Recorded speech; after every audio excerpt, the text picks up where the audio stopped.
यद्यप्यनर्थ मूल ध्यायतो विषयान पुंसो रागद्वेष यस्य परिपंचनाविति चौक्तम विक्षिप्तम अनवधारितं चेदुक्तम तत्संक्षिप्तम निशितम च इदमेव यदि ज्ञातुमिच्छन् अर्जुन उवाच।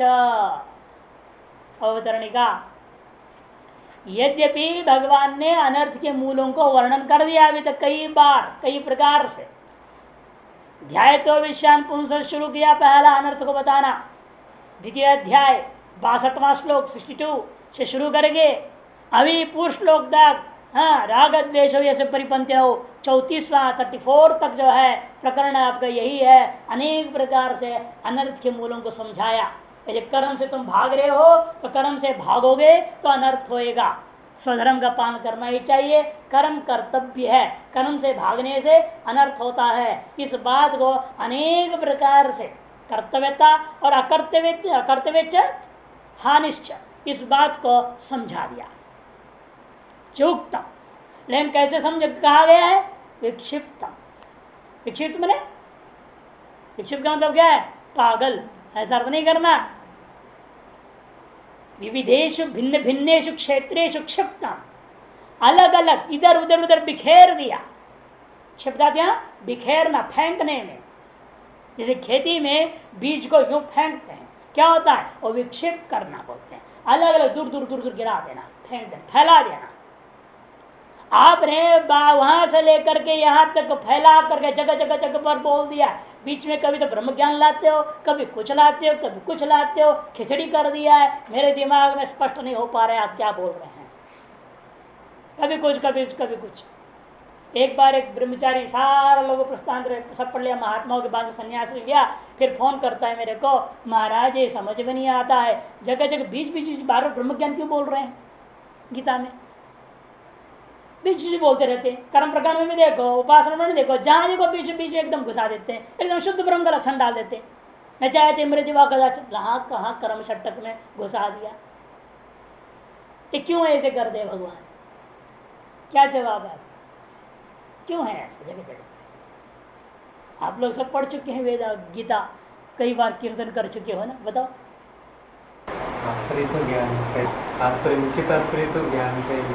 हाँ, इसके लिए कि आप कर्म का अध्ययन कर रहे हैं या कर्म का अनुष्ठान कर रहे हैं, उपासना के बारे में अध्ययन कर रहे हैं कि उपासना का अनुष्ठान कर रहे हैं आप, उस समय में भी आप लक्ष्य को याद रखना चाहिए। लक्ष्य को सदा याद दिलाते रहते भगवान बारंबार बारंबार, ये तुम्हारा लक्ष्य ये है। ये मत समझो मैं कर्म की स्तुति कर दिया तो कर्म ही मान हो गया, कहीं उपासना की स्तुति कर दिया तो वही अंत मत समझो। इसलिए बीच बीच में बारंबार जगह जगह जगह पर उस तत्पदार्थ को जोड़ दिया जाता है, ताकि लक्ष्य तुम्हारा तत्व है उसकी विस्मृति न हो जाए। करना कर्म है, करना है उपासना को, लेकिन इनको करते हुए लक्ष्य को उसी को याद रखना है, ताकि तुम्हारा निष्काम भावना स्थिर बना रहे। नहीं तो कामना आ जाएगी, गड़बड़ हो जाएगा सबका। तात्पर्य का, लक्ष्यार्थ का बारंबार स्मरण कराया जाता है कि विस्मृति न हो जावे कर्म काल में और उपासना काल में। इसलिए यहाँ अर्जुन भी कह रहा है, एक आम आदमी का जैसे इसका विहालय कहता है, महाराज आप तो जगह जगह बिखेर दिया है तत्वों को, हमें समझ में नहीं आ रहा इनको कैसे मणियों को जोड़ा जाए। जैसे किसी आदमी ने परीक्षा देने के लिए क्या किया, 1 किलो चावल में 2 किलो जो है डाल दिया कंकड़ पत्थर, चेड़ा को दे दिया, सफाई करके लाओ इसको। चेड़ा ने देखा इसमें दाल है ही कहाँ, मतलब पत्थर ही पत्थर दिखता है। और अभी ऐसे दाल में ऐसे पत्थर में एक रंग है, क्या करोगे? पहचानना पड़ेगा ना एक एक दाल को भी। ऐसा ना हो कि भूल से तुम पत्थर को दाल पहचान लिया तो मुश्किल हो जाएगा। तो गुरु जी कहेंगे क्या तुमने सफाई करके लाया? तो कैसी सफाई होगी उसकी? जैसे मसूर का दाल है, लाल रंग कैसा होता है, लाल रंग के कंकड़ मिला दो, अब दे दो चेड़े को, पता चलेगा उसकी खोपड़ी कितनी पक्की है। और दूसरी तरीके क्या करते हैं, रस्सियों के गांठ लगा दिए दुनिया भर के, टाइट फाइट खींच तान कर दिया और दे दिया, लो भाई आप इसको खोल के लाओ। तुम इस गांठ को नहीं खोल सकता तो अपने हृदय की गांठ को तो खोल नहीं सकता जिंदगी भर में, याद रख लेना। इसे प्रयास कर जाओ, बुद्धि की एकाग्रता और कितना धैर्य है तेरे अंदर ये पता चले। यदि चाकू इस्तेमाल किया तो समझ लेना तेरे अंदर धैर्य नहीं है, तो भी सफल नहीं हो सकता।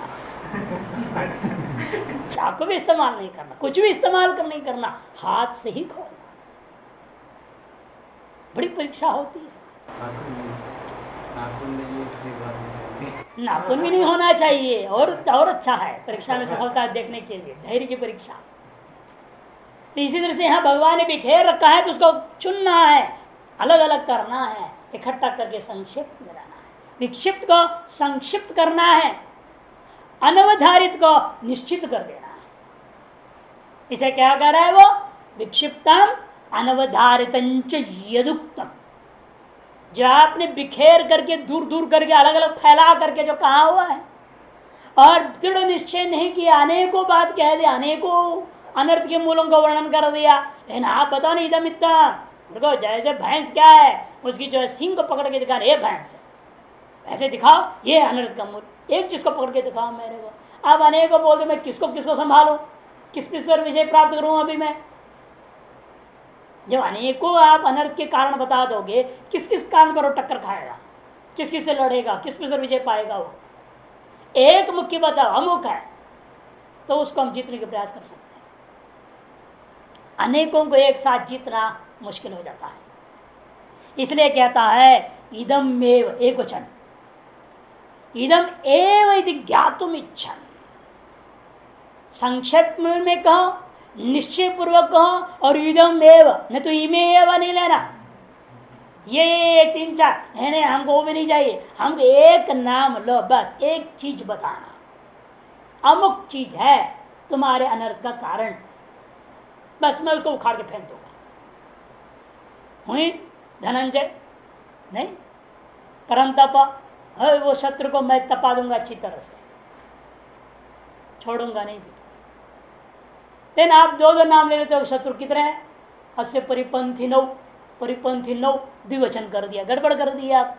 अब 2 से भिड़ना पड़ेगा मेरे को, इसे मुझे एक बतावा, इदम एव इति ज्ञातुम इच्छन अर्जुन उवाच। अर्जुन कह रहा है, क्या कहा? ज्ञाते ही तस्मिन, तो जान के क्या करोगे उसको? उस एक शत्रु को जान के तुम करोगे क्या? ज्ञाते ही तस्मिन तद उच्छेदाय यत्नम कुर्याम इति भावा। जान लो जब तब उसको उखाड़ के फेंकने के लिए मैं पूरा प्रयत्न करूंगा, इस भावना से पूछ रहा है। अथ केन प्रयुक्तोयम पापम चरति पुरुषः अनिच्छन्नपि वार्ष्णेय बलादिवस् नियोजितः। अर्जुन उवाच। अर्जुन बहुत सरल हृदय वाला है, सीधा साधा भोला भाला, इसलिए वो कहता है महाराज हमको कहाँ तुम जंजाल में फंसाए जा रहे हो, लंबे चौड़े कहानी बनाए जा रहे हो। पहले तो 72 श्लोक की बहुत बड़ा द्वितीय अध्याय में फंसा दिए, और 35 श्लोक में लड़का दिया हमको, कैसे कैसे चलूँ मैं, इतनी विकल्प दे देते हो आप। अरे एक निश्चय करके बता दो, के ना, एक क्वेश्चन, कई ही नहीं कहा। अर्जुन भी बड़ा सतर्क है ना, नहीं फिर फंसा देंगे भगवान। तब भी भगवान छोड़ते नहीं, 2 नाम लेते, काम है क्रोध है, नाम 2 ले लेते हैं। लेकिन भगवान भी सरल बहुत सतर्क है, जवाब क्या कहते हैं? ये नम यह वैरिणम, एक वचन प्रयोग कर दिया, वैरिणव नहीं कहा, वैरिणम ये नम एक वचन। भले ये तो विचलित करने का गुरुओं की तरीका है, देखो चेड़ा का बुद्धि को टटोलने का। नाम 2 ले रहे हैं और कह रहे हैं एक ही मैं बोल रहा हूं शत्रु, इन 2 नामों से। अब पहचानो इन दोनों में कौन असली है कौन नकली है, कौन कारण है कौन कार्य है, और कारण को पकड़ो, कार्य अपने आप मिट जाएगा। जान के कार्य कारण 2 को बोल दिया और कहते हैं इन दोनों में से एक ही है असली शत्रु तुम्हारा, उसको पहचानना। एक वचन में प्रयोग कर रहे, इसलिए ये नम एक वचन होता है, वैरिणम एक वचन प्रयोग कर रहे, ये नौ वैरिणौ ऐसे नहीं कहा। अत केन प्रयुक्तोयम पापम चरति पुरुषः, अयम पुरुषः केन प्रयुक्त सन पापम चरति। अथ के बारे में विस्तार विचार होगा, क्योंकि बड़ा विवाद है। अथ क्यों बोला यहाँ पर अर्जुन बीच में? क्या प्रकरण का बदल रहा हो रहा है, यहाँ प्रकरण का भेद हो रहा है क्या? जिस शत्रु के बारे में बताया गया उसी शत्रु के बारे में तो पूछ रहा है। फिर प्रकरणांतर कहां हुआ, फिर अथ क्यों बोला। प्रकरण भेदार्थक अथ नहीं है, आनंतर्यार्थ के अनंतरम। पहले क्या प्रश्न था, उसके अंदर क्या प्रश्न, पूर्वोत्तर प्रश्नों में क्या संबंध होगा, इससे विचार होगा था, पर बाद में उठाएंगे। पहले वाक्य सामान्य देख लीजिए। अनिच्छन्न विवार्ष्णेय, न चाहते हुए भी अयम पुरुष केन प्रयुक्त सन पापम चरति बलादिव नियोजित, बलपूर्वक नियोजित के समान कह दिया। न चाहते हुए भी करते हैं लोग, वैसे ये न चाहते हुए कर रहा है। न चाहते हुए करने वाले दो होते हैं, दो तरह के लोग न चाहते हुए करते हैं। एक तो मूर्ख है, न चाहते हुए भी वह सब कुछ गड़बड़ करते रहता है, और एक कर्तव्य परायण लोग भी न चाहते हुए करना पड़ जाता है, मजबूरी होती है, क्या करेगा। जैसे एक बेटा है, सब इंस्पेक्टर ऑफ पुलिस हो गया, अब बाप को अरेस्ट करना है, किसी मामले बाप फंस गया, लड़ाई झगड़ा हुई, कुछ भी हुई, कोई केस हो गया, अब बाप को अरेस्ट करना है, हथकड़ी डाल के लाना है, क्या करेगा बेटा बताओ। न चाहते हुए बाप को अरेस्ट करेगा कि नहीं करेगा, ड्यूटी है उसका। अरेस्ट वारंट करने के लिए ऑर्डर आया कोर्ट से, जाओ अरेस्ट करो अमुक आदमी को, तो क्या करेगा वो, अनिच्छन्न भी करोत्येव। लेकिन वो कर्तव्य परायण होकर कर रहा है तो दोषाय न भवति। इसलिए अर्जुन को अब यही हाल है, न चाहते भी अपने बंधु और गुरु को मारना पड़ेगा।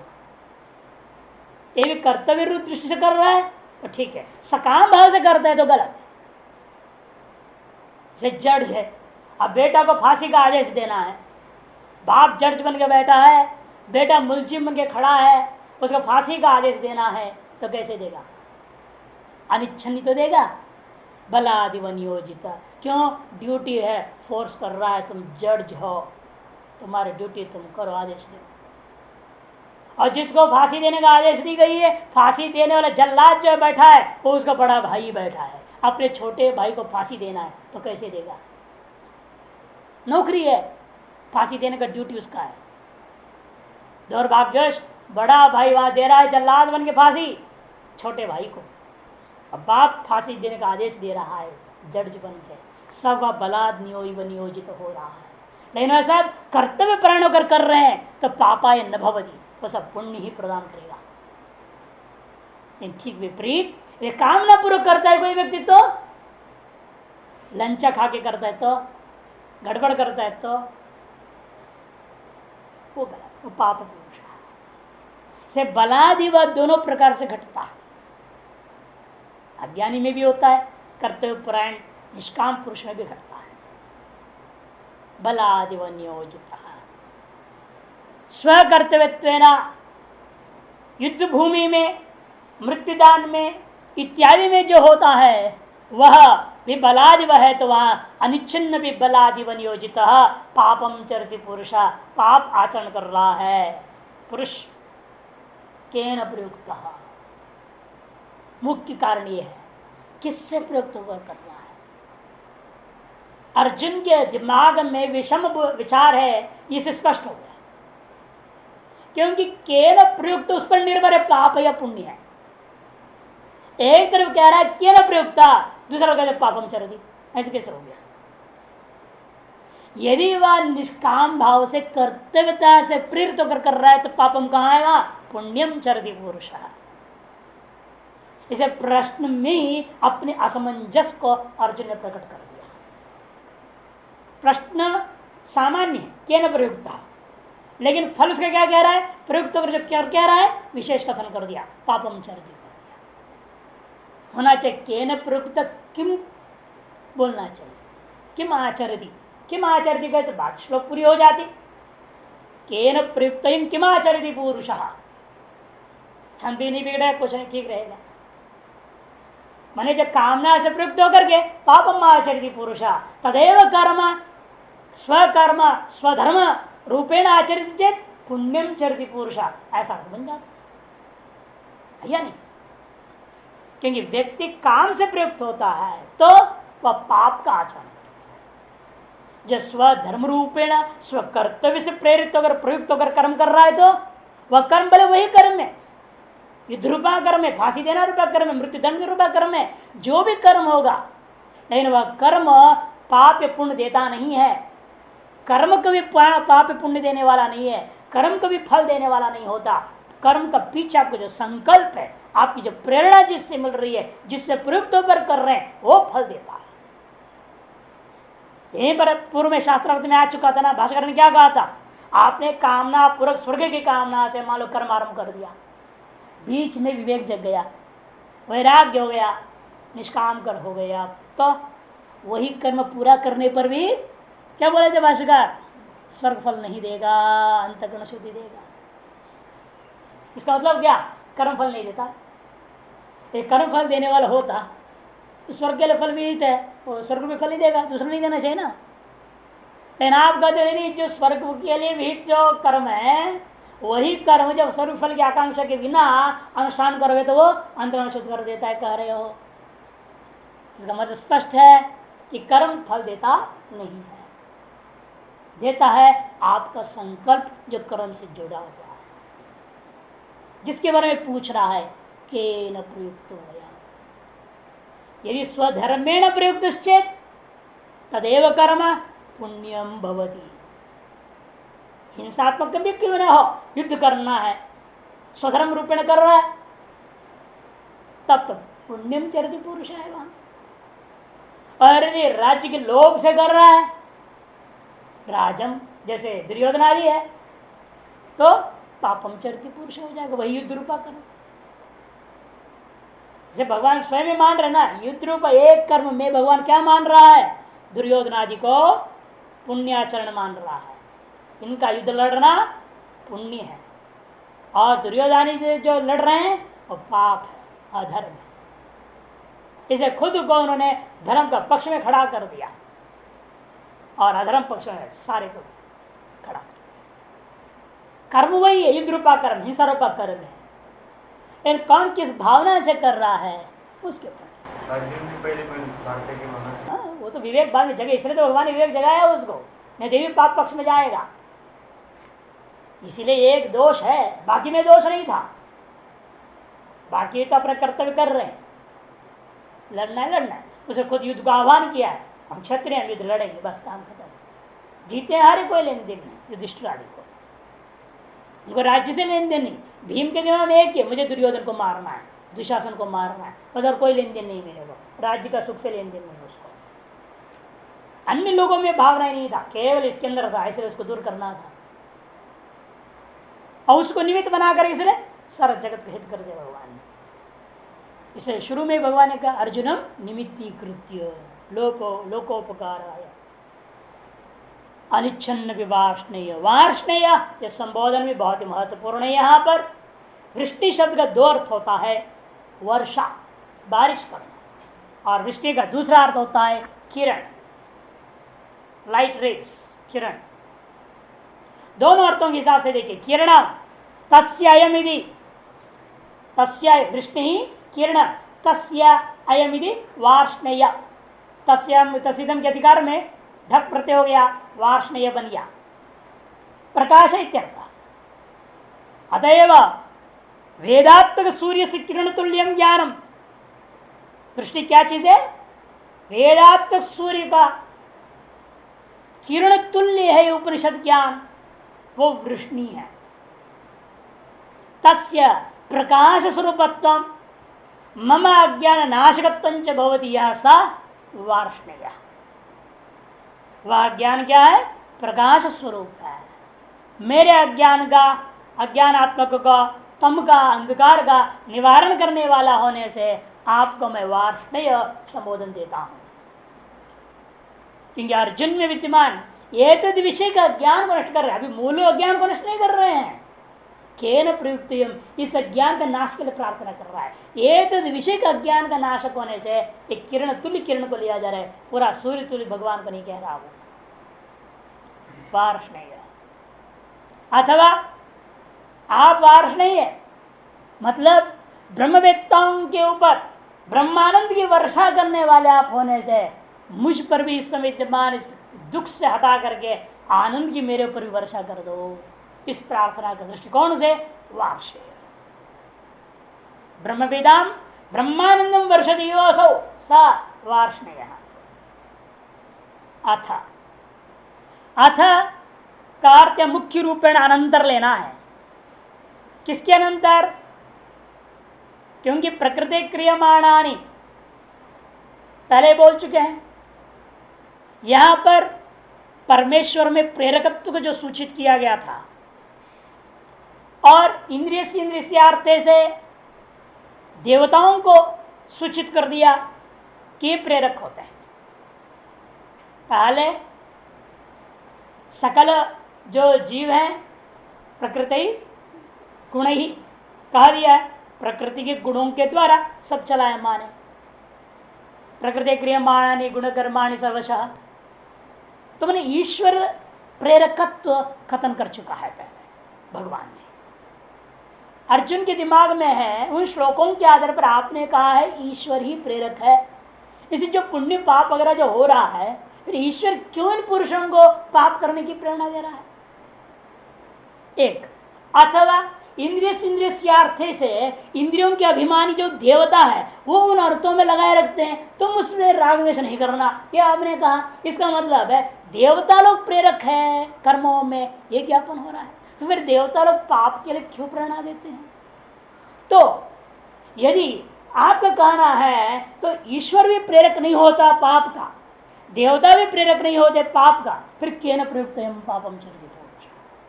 इसलिए अथ अनंतरम ईश्वर प्रेरकत्व देव प्रेरकत्वनंतरम मम अयम प्रश्न केन प्रयुक्त पापम चरित। इसे आनंतर्य अर्थ ही अमुख्य होगा, पृथक प्रकरण आरंभ अर्थ नहीं हो सकता है, ये लेना है।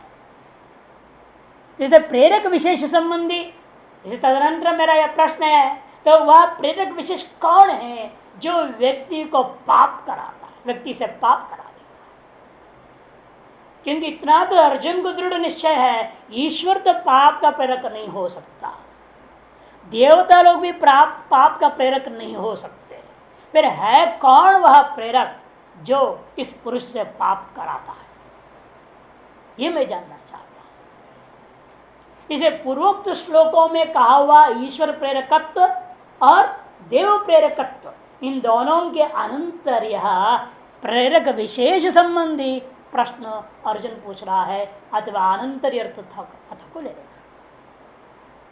अथ केन हेतु भूतेन भाष्य अथ केन हेतु भूतेन प्रयुक्त सन, वह कौन सा कारण विशेष है, प्रेरक विशेष है। यहाँ पर यहाँ हेतु मत नीचे वाला जैसे हेतु है ना, प्रेरक लेना है। प्रेरक रूपा जो कारण है वह कौन है जिससे प्रयुक्त सन प्रेरित होकर के राज्य इव भृत्यो, जैसे राजा के द्वारा प्रेरित होकर के भृत्य जो नौकर है, अयम पापम कर्म चरती, पाप कर्म को भी उसे आचरण करना पड़ जाता है। कौन आदमी जो चाहेगा किसी को फांसी देने का, गर्दन काटने का? अब क्या राजा का आदेश है, जय जल्लाद इसकी जो मार डालो गर्दन काट दो, अब क्या करेगा वो? ड्यूटी है ना, सैनिक है, राजा का नौकर है, अब राजा का आदेश है, न चाहते उसको पाप कर्म करना ही पड़ेगा। जैसे वैसे यहाँ कौन ऐसा प्रेरक है जिसकी प्रेरणा से न चाहते हुए जीवात्मा अर्थात जानते हुए भी ये पाप कर्म है, ये जानते हुए पाप करने में लगा हुआ रहता है। कौन नहीं जानता है घूस खोना खाना जब पाप है, चोरी करना पाप है, कौन नहीं जानता है, फिर भी कर रहे लोग, जानते हैं फिर भी कर रहे हैं। किससे प्रेरित होकर कर रहे हो? तो कामना, गुरुद्रोह करना, आचार्य द्रोह करना, ये सब क्या है? पाप है, कौन नहीं जानता है, फिर भी करते हैं। तीसरे कहते हैं पापम कर्म चरति आचरति पुरुषः स्वयं अनिच्छन्न हे वार्ष्णेय, स्वयं न चाहते हुए भी करते हे वार्ष्णेय। वृष्णिकुल प्रसूतः, वृष्णिकुल प्रसूतः, यहाँ पर ऐसा शब्द भाषकर जान बूझ करके कहकर छोड़ देते हैं। जब हमने दोनों अर्थ बताया, दोनों अर्थ इसमें घटेगा। और लौकिक अर्थ घटेगा। वृष्टि नामक राजा था, उसके कुल में जब पैदा हुआ तुम वृष्टि कुल प्रसूत हो। अतएव मेरे नानी का संबंधी, नानी के द्वारा भी संबंधी बन गए तुम। नानी का वंश वृष्टि वंश, तो इसीलिए इस प्रकार से कह दिया। अतः वृष्टि, वृष्टि नाम कुला है, वृष्टि कुला माने किरण समूह, तेन प्रसूत प्रकाश विशेष, पहला अर्थ जो लिया था वो घट गया। वृष्टि नाम घनानां कुला बादल, तेन प्रसूत वर्षित आनंद विशेष, बरसाया गया चीज, बरसात में। इसे जानकर भाष्यकार ने इसकी व्याख्या वृष्टि वंशोद्भव नहीं बोला, वृष्टि कुल प्रसूत बोल दिया। कुल हो अर्थ होता है झुंड के लिए, तो समूह अर्थ में भी होता है। कुल तो वंश परंपरा के लिए भी होता है, सभी अर्थ घटा ले सकता है आदमी, इसे जान के कुल शब्द प्रयोग कर दिया। वृष्टि कुल किरण समूह या घन समूह और वृष्टि रूप व्यक्ति का कुल विशेष वंश परंपरा, तेन प्रसूता, तीनों अर्थ घट जाएगा। बलादिवन नियोजित राज्य इत्युक्तो दृष्टांत, बल पूर्वक जो करना नियोजित होकर करता हुआ है समान, या वही दृष्टांत लेना जो पूर्व में कहा हुआ राज्य इत्युक्तो दृष्टांत, राजा के द्वारा जैसे नौक बल पूर्वक जो नियुक्त कर दिया गया है, न चक्र करना पड़ता। जैसे परशुराम की कहानी में आता है, पिता जमदग्नि ने आदेश दे दिया माता का गर्दन काट दो, क्या करेगा? सोचा पिता का आदेश है, चाहेगा कोई अपनी माँ का गर्दन काटना है?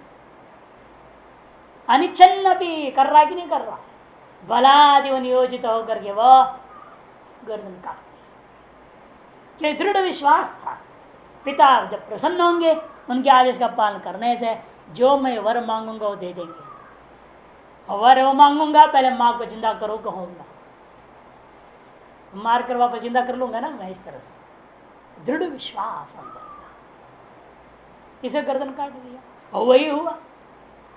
खुश हो गए हो, पूछा क्या चाहते हो? तुमने मेरे आदेश का पालन किया, ये मूढ़ तुम्हारे भाइयों ने नहीं पाया तो भस्म हो गए हैं। कहने का चाह प्रसन्न है, अवर देना ही चाहते हैं, मेरे चारों भाई और माँ को जिंदा कर दो। ये होता है ना, आप करते स्वधर्म पालन करेंगे तो सामर्थ्य प्राप्त होती है। कामना पूर्वक प्रवृत्त होएगा तो नहीं होगा, हो गया हो सामर्थ्य जो था वे क्षीण हो जाएगा। आकांक्षा लेकर के, अपेक्षा को लेकर के व्यक्ति जब प्रवृत्त होता है उसकी सकल सामर्थ्य अपने आप कुंठित हो जाते हैं, ईश्वर साथ नहीं देता है।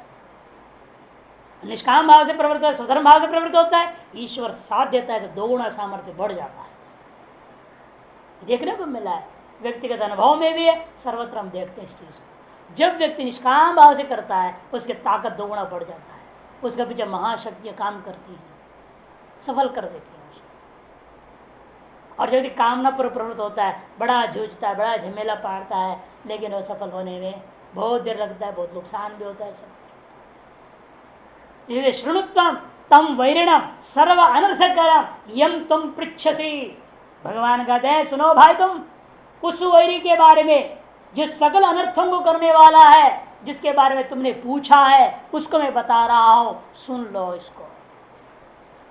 ये कह रहे हैं, देखो कौन सा है? श्री भगवान वाच काम एष क्रोध एष रजोगुण समुद्भव महाशनो महापाप्मा विद्येनम इह वैरिणम।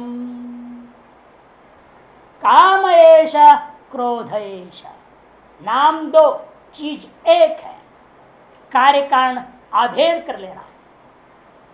कारण है काम और कार्य है क्रोध। यह बात पूर्व में बोल चुके भगवान।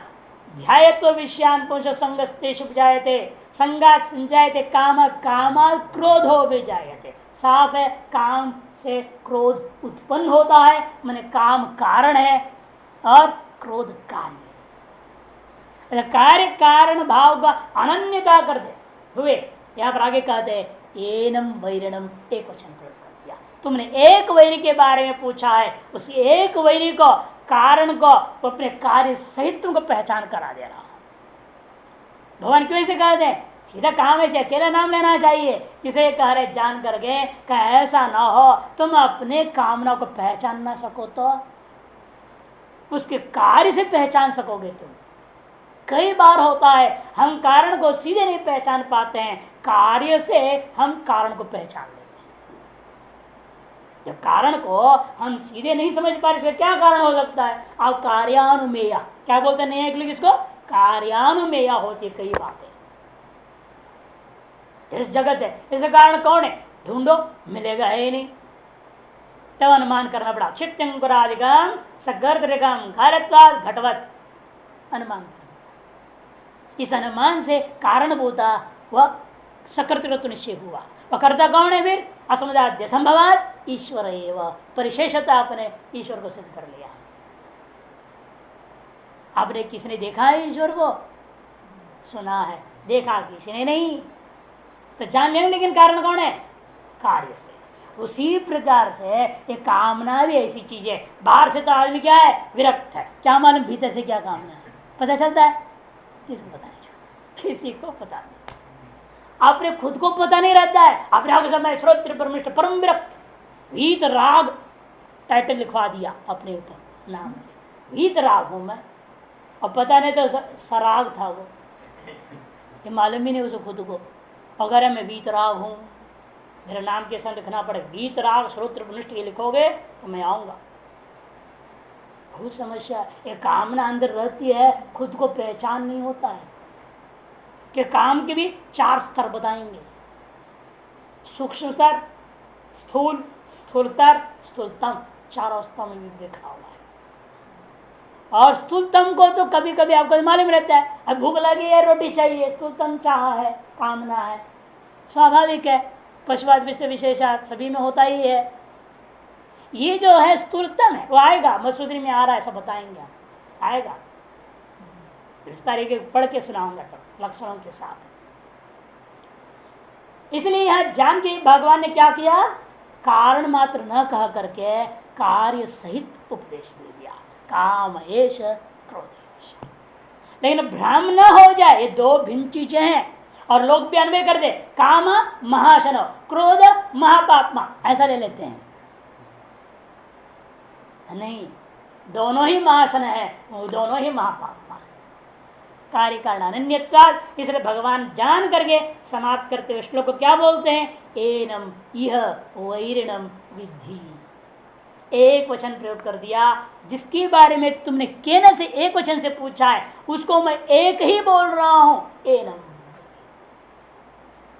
वह एक वैरी जिसको तुमने पूछा वही मैं कार्य और कारण उभय दृष्टिया तुमको समझाते हुए कह रहा हूं, काम एष क्रोधेश।